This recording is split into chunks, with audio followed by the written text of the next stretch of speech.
بسم اللہ الرحمن الرحیم۔ حضرت علی رضی اللہ تعالیٰ عنہ نے فرمایا، وقت، دوست اور رشتے مفت میں ملتے ہیں، مگر ان کی قیمت کا پتہ تب چلتا ہے جب یہ کھو جاتے ہیں۔ بیٹے جہاں پیدا ہوتے ہیں مرتے بھی وہیں ہیں، اپنے والدین کی قبروں کے پاس دفنائے جاتے ہیں، لیکن بیٹیاں جہاں پیدا ہوتی ہیں وہاں نہیں مرتیں، وہ کہیں دوسرے گاؤں، دوسرے شہر دفنائی جاتی ہیں، اپنے والدین سے بہت دور۔ پھر انہیں پرایا کیسے سمجھ لیتے ہیں لوگ؟ وہ تو سب کچھ چھوڑ کر تمہارے پاس مرنے آتی ہیں۔ اللہ کے لیے اپنی بہو کو بیٹی سمجھیں اور اس کو سکون سے جینے دیں۔ والدین، بہن بھائیوں کی جدائی کا درد ہر بیٹی کو ہوتا ہے، سسرال اس کو اپنی بیٹی سمجھ کر اس کا یہ درد بانٹ سکتے ہیں۔ بہو کو پرایا سمجھنا اور اس کے درد میں اضافہ کرنا بدترین اخلاق ہے۔ حیا عورت کا زیور ہے، حیا اسلام کا اہم جزو ہے، حیا مومنہ کی پہچان ہے، حیا نسلی خاندان کی نشانی ہے۔ حیا کو عروج ہے، بے حیائی کو زوال ہے۔ غربت صرف جوانی نہیں بڑھاپا بھی کھا جاتی ہے۔ پیسہ رزق کا سب سے ادنیٰ درجہ ہے، تندرستی رزق کا سب سے بڑا درجہ ہے، اولاد کی نیکی بہترین رزق ہے اور خدا کی رضا کامل رزق ہے۔ ان کا کس نے سوچا ہے جن کا مغرب کے بعد بھی روزہ ہے؟ جب ہم اپنی کسی عزیز چیز کو رب کی راہ میں بے درے خرچ کرتے ہیں تو رب کے قریب ہونے کا راستہ آسان ہو جاتا ہے۔ ایک غیبی اصول یہ بھی ہے کہ جو چیز تقسیم کرو گے اسی چیز کی تمہارے پاس فراوانی ہو جائے گی، پھر وہ دولت ہو، عزت ہو، علم ہو، محبت ہو، درگزر ہو، کھانا ہو یا آسانیاں۔ جس شخص نے دل کو کینہ اور بغض سے پاک نہیں کیا وہ کبھی روحانیت کے کسی مقام پر نہیں پہنچ پائے گا۔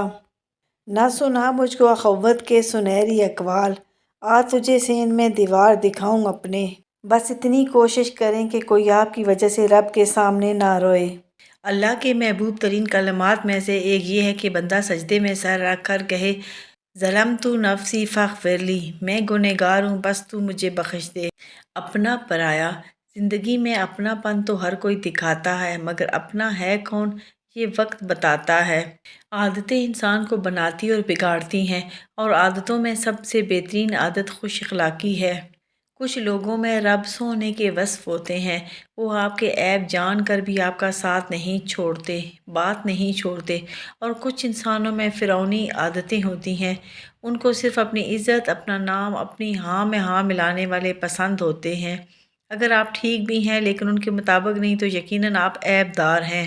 رابطے سدا پہلے جیسے نہیں رہتے، ان میں اتار چڑھاؤ آتے رہتے ہیں، اور بعض اوقات یہ بلا وجہ ختم بھی ہو جاتے ہیں، اور میں نے یہ ہوتے ہوئے خود دیکھا ہے۔ اگر آپ حکمرانوں کو کارکردگی کے عدسے سے دیکھیں گے تو آپ کبھی بھی ان کی شخصیت کے سیر میں مبتلا نہیں ہوں گے۔ یا اللہ جو لڑکے یا لڑکیاں نکاح کے انتظار میں بیٹھی ہیں، جن کی عمریں گزری جا رہی ہیں، ان کے لیے نیک رشتوں کے اسباب پیدا فرما دے، آمین۔ جو اپنی زندگی پر راضی ہو گیا وہی اللہ پر راضی ہو گیا، اور جو اللہ پر راضی ہوا اللہ اس پر راضی ہوا۔ جس انسان پر انسان راضی ہو گئے وہ رضا الہی پا گیا، جو انسانوں سے راضی رہا وہ راز ہستی پا گیا۔ یہی راز ہے۔ تیرے مال میں سے تیرا حصہ تو صرف اتنا ہی ہے جسے تو نے آخرت کے لیے پہلے بیچ دیا، اور جسے تو نے دنیا میں چھوڑ دیا وہ تیرے وارثوں کا ہے۔ مسئلہ یہ نہیں کہ ٹوپی پہنے بغیر نماز ہو جاتی ہے یا نہیں، اصل مسئلہ یہ ہے کہ دوسروں کو ٹوپی پہنا کر نماز ہوتی ہے یا نہیں۔ اچھائی کے لیے لازم نہیں کہ لوگوں کے ساتھ اچھا کیا جائے، اچھائی یہ بھی ہے کہ بس کسی کے ساتھ کچھ برا نہ کیا جائے۔ وقت اور دولت دو چیزیں ہیں جو انسان کے اختیار میں نہیں، وقت انسان کو مجبور اور دولت مغرور بنا دیتی ہے۔ تین انسان تین چیزوں سے محروم رہیں گے، غصے والا صحیح فیصلے سے، جھوٹا عزت سے، اور جلد باز کامیابی سے۔ جس دن قرآن خوانی کی بجائے قرآن فہمی کی محافل ہماری روایت بن گئیں، ہماری دنیا اور آخرت دونوں سنور جائیں گی۔ انقلاب وہاں آتے ہیں جہاں ظلم کرنے والا کوئی ایک شخص ہو، جہاں ہر شخص اپنے اپنے حصے کا ظلم کر رہا ہو تو وہاں انقلاب نہیں بلکہ عذاب آتے ہیں۔ پاکستان میں عدالتوں سے انصاف لینے کے لیے تین چیزیں درکار ہیں: نوح علیہ السلام کی عمر، ایوب علیہ السلام کا صبر، اور قارون جتنی دولت۔ نوکری کے دوران رشوت، ظلم، زیادتیاں، اور ریٹائرمنٹ کے بعد تصویر، سفید ٹوپی اور مسجد کی پہلی صف ہمارے ملک کی ایک تلخ حقیقت ہے۔ منافقوں سے بہت عرصہ ہوا اب یاریاں کم ہیں، سکون دل میسر ہے، کئی بیماریاں کم ہیں۔ جتنا دکھ انسانوں نے ایک دوسرے کو دیا ہے اتنا دکھ قدرتی آفات نے انسان کو نہیں دیا۔ خونی رشتے توڑ کر انسان جوانی تو گزار سکتا ہے مگر بڑھاپا نہیں۔ رشوت لے کر سرکاری کام کرنے والے حضرات جنازہ ضرور پڑھا کریں، دیکھا کریں مرنے والا کتنے خزانے ساتھ لے کر جا رہا ہے۔ 3 رشتے 3 وقت میں بے نقاب ہوتے ہیں، ایک بڑھاپے میں اولاد، دوسرا مصیبت میں دوست، تیسرا غربت میں بیوی۔ جنت کے 8 دروازوں میں سے ایک دروازے کا نام ریان ہے جس سے داخل ہونے والے صرف روزے دار ہوں گے۔ نفرت والے دل میں اللہ نہیں آ سکتا۔ اگر غصہ آ جائے تو درود شریف پڑھو، غصہ ختم ہو جائے گا۔ زندگی کے کچھ درد ایسے ہوتے ہیں جو جینے نہیں دیتے اور کچھ قرض ایسے ہوتے ہیں جو مرنے نہیں دیتے، اسی کا نام زندگی ہے۔ اس سے فرق نہیں پڑتا کہ آپ کتنے قیمتی، کتنے قابل اور کتنے اہم ہیں۔ توکل، شکر اور صبر کی راہوں سے گزر کر ہی رب کی رضا نصیب ہوتی ہے۔ توبہ روح کا غسل ہے، جتنی بار کرو گے روح میں اتنا ہی نکھار آئے گا۔ خاموش انسان میں سوچنے کی صلاحیت زیادہ ہوتی ہے۔ 2 اعمال ایسے ہیں جن کا ثواب کبھی تولا نہیں جا سکتا، معاف کرنا اور انصاف کرنا۔ یہ راز کی بات ہے کہ سمندروں کا مالک ایک آنسو کو پسند کرتا ہے۔ جنازہ رہبری کرتا ہے پیچھے چلنے والوں کی، انہیں وہ راستہ دکھاتا ہے جو وہ بھول بیٹھے ہیں۔ ہمیشہ ایسے لوگوں سے مشورہ لو جو اللہ سے ڈرتے ہوں۔ دکھ تب ہوتا ہے جب ہماری نیت صاف ہو اور اگلا ہم کو غلط سمجھے۔ جتنا سکون اللہ نے فجر کی نماز میں رکھا ہے اتنا سکون اللہ نے کسی اور چیز میں نہیں رکھا۔ دعا دستک کی طرح ہوتی ہے اور مسلسل دستک سے دروازہ کھل ہی جاتا ہے۔ توبہ کا آنسو بھی کمال کا آنسو ہے، گرتا باہر ہے اور صفائی اندر کی کر دیتا ہے۔ جب تم نماز کے وقت کا بے قراری سے انتظار کرنے لگو تو سمجھ لینا تمہیں اپنے رب سے عشق ہو گیا ہے۔ حق بات کہنے سے مت ڈرو کیونکہ نہ کوئی تمہیں موت دے سکتا ہے اور نہ ہی کوئی تمہارا رزق کم کر سکتا ہے۔ ہر گناہ میں مزہ اور ہر نیکی میں سکون چھپا ہے، لطف دونوں میں ہے مگر پہلا عارضی دوسرا دائمی ہے، پہلا روح پر زخم دوسرا روح پر مرہم۔ غیبت کرنا کمزور آدمی کی آخری کوشش ہوتی ہے۔ سچ تو یہ ہے کہ غیر تو پھر بھی بھرم رکھ لیتے ہیں، اپنے تو صرف تماشا ہی بناتے ہیں۔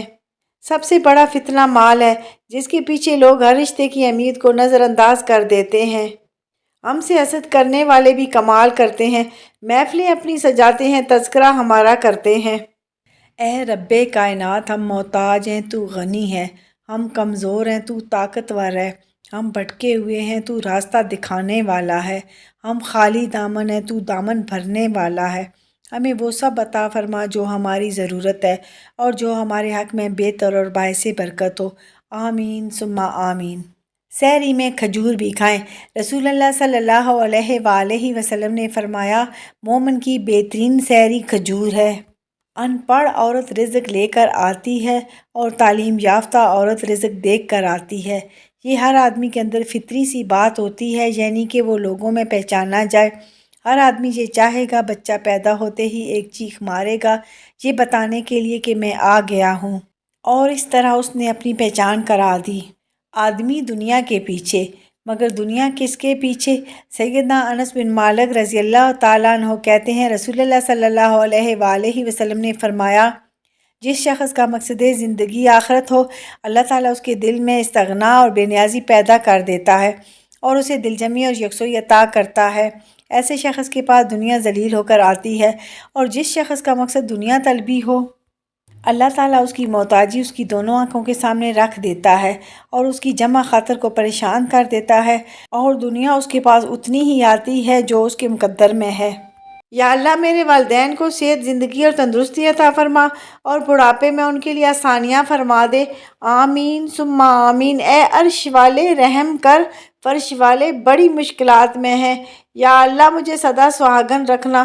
کروڑوں درود و سلام اس ذات پر جو وجہ کائنات ہے۔ یا اللہ میرے ان گناہوں کو معاف کر دے جو میری دعاؤں کو قبول نہیں ہونے دیتے۔ آمین ثم آمین۔ یا اللہ ہم سب بہن بھائیوں کو کامیاب کر۔ یا اللہ ہم سب بہن بھائیوں کے چینلز کو مونیٹائز کروا دے۔ یا اللہ ہم سب بہن بھائیوں کا راتوں کو جاگ جا کر اپنے چینلز پر محنت کرنے کو نظر انداز مت کیجیے۔ یا اللہ ہم سب بہن بھائیوں کو کامیاب کر دیجیے۔ یا اللہ ہم سب بہن بھائیوں کو کامیاب کر دیجیے۔